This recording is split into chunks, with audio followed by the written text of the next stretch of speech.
అప్పుడే మెచ్యూర్ అయిన పిల్లలకి నెలసరి ఇలా ముందుగా రావటం కానీ లేకుంటే లేటుగా 2-3 మంత్స్కి ఒకసారి రావటం కానీ చాలా కామన్గా చూస్తూ ఉంటాం.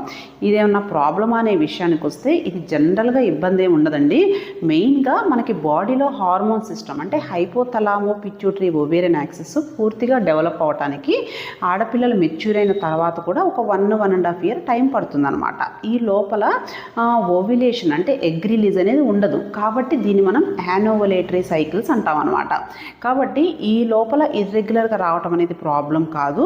ఆ మెచ్యూర్ అయిన తర్వాత 1-1.5 ఇయర్ తర్వాత కూడా నెలసరిలు ఇర్రెగ్యులర్గా వస్తున్నా లేకుంటే ఈ 1.5 ఇయర్ లోపల వచ్చే పీరియడ్స్లో బ్లీడింగ్ ఎక్కువయ్యి పిల్లలకి ఏమన్నా ఇబ్బంది అవుతున్నా కానీ ఒకసారి మీ డాక్టర్ గారు కన్సల్టేషన్ తీసుకోండి.